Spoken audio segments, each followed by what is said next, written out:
Fala pessoal do canal Thiago Parigiani, sejam todos muito bem-vindos. Se já é nosso inscrito, chega deixando aquele joinha. Se não é inscrito ainda, por favor, se inscreva.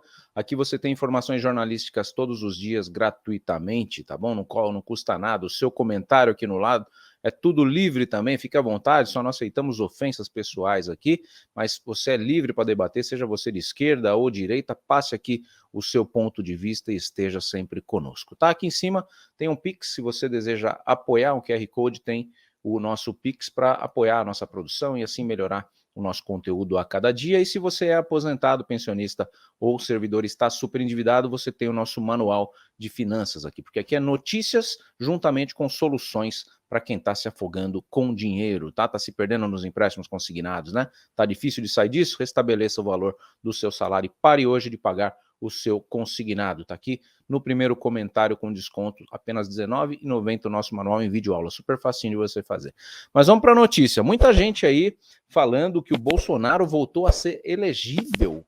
O que aconteceu, o que mudou, né, da decisão do STF aí que tornou o Bolsonaro inelegível para 2026 e agora ele está elegível? Gente, eu vou falar sinceramente com vocês, o YouTube não é para os fracos, tá? O YouTube, infelizmente, tem muitos canais sem o comprometimento jornalístico que acaba distorcendo informações em prol do like, né, em prol do dedinho aí no joinha. Então é muito importante a gente vir aqui agora focado nesse trabalho de desmistificar algumas informações infundadas, e essa é mais uma informação infundada. Mas vamos ver o que aconteceu que está gerando essa avalanche de comentários de que o Bolsonaro voltou a ser elegível. O que o Trump tem a ver com essa decisão nova que apareceu na web. Aí, vamos lá, matéria aqui do site UOL, tá? Suprema Corte dos Estados Unidos decide que Trump pode concorrer às eleições. As eleições brasileiras? Não, óbvio que não, gente. As eleições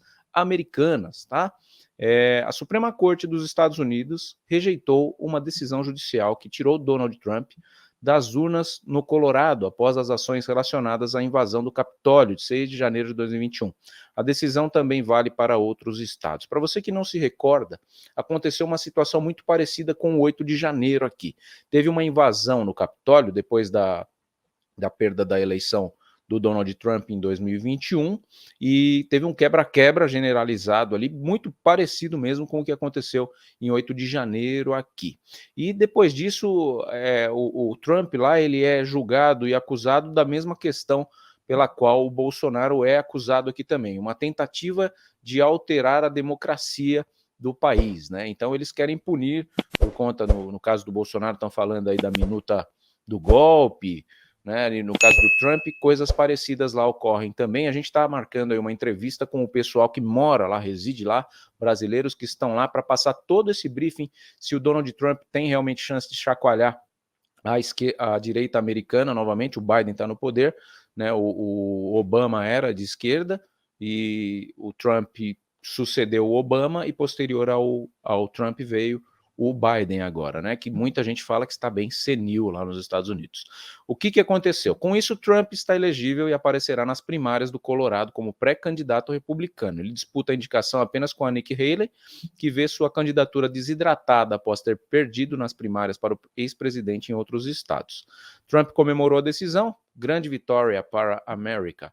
A manifestação foi feita em sua rede social, a Truth Social.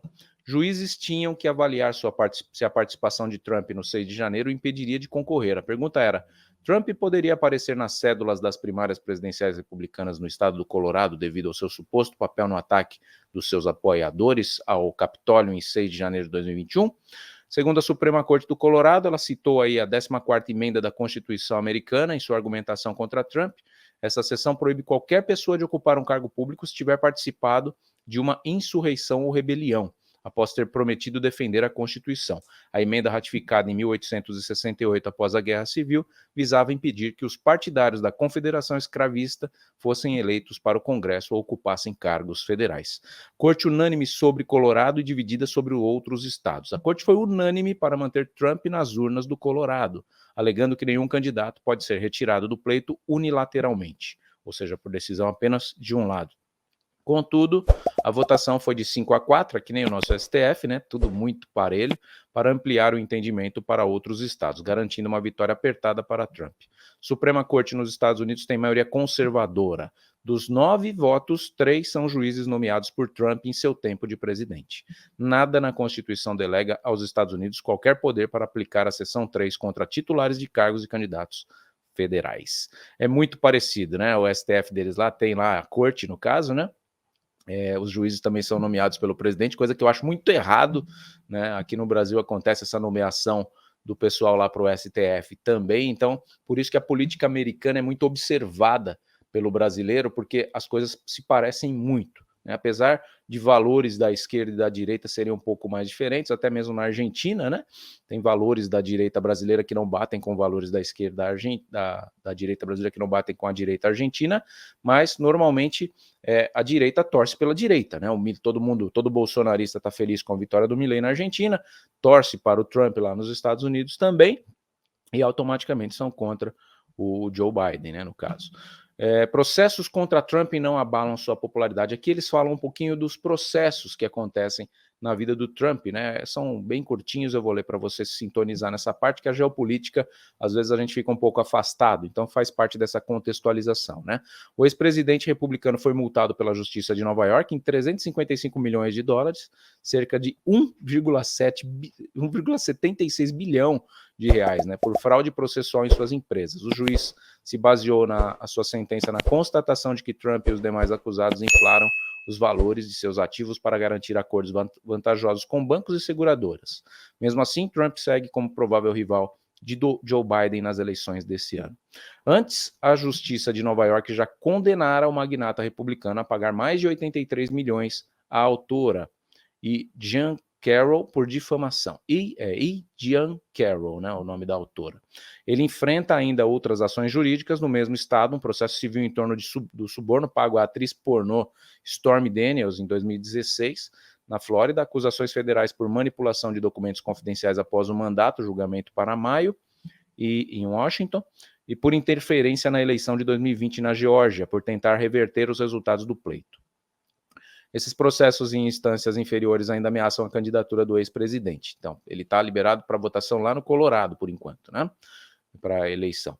Trump diz ter a imunidade presidencial em outros casos sobre o 6 de janeiro que poderiam chegar à Suprema Corte, mas já teve a prerrogativa negada pelo Tribunal de Apelações dos Estados Unidos para o circuito do Distrito de Colômbia. Ele recorre da decisão. Então essa é a luta de Donald Trump nos Estados Unidos, assim como o Bolsonaro, por enquanto, está bem passivo aqui nessa questão da inelegibilidade dele para 2026, e eu acredito que ele não faça nenhuma movimentação contrária, a não ser na boca da eleição mesmo, lá para o ano de 2025, ou talvez no começo de 2023, de 26, quando a coisa começar a esfriar, na verdade, mas vai começar a aquecer de novo, né? Porque ninguém da esquerda vai querer ver o Bolsonaro disponível para a eleição, assim como o Lula não esteve disponível para a eleição porque estava preso, né, e foi Haddad como um fantoche dele ali, substituindo na eleição contra o Bolsonaro, que o Bolsonaro teve vitória.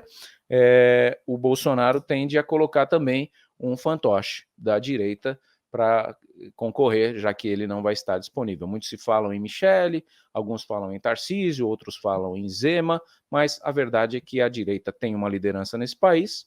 A maior liderança se chama Jair Messias Bolsonaro e ele está inelegível. Então essa pergunta a gente ainda não tem respostas.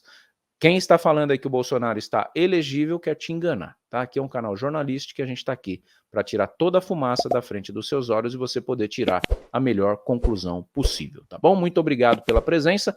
Deixe o seu joinha, deixe o seu comentário aqui do lado, tá? Participe aí com a gente. Se já está inscrito, deixa o joinha e compartilha nos grupos.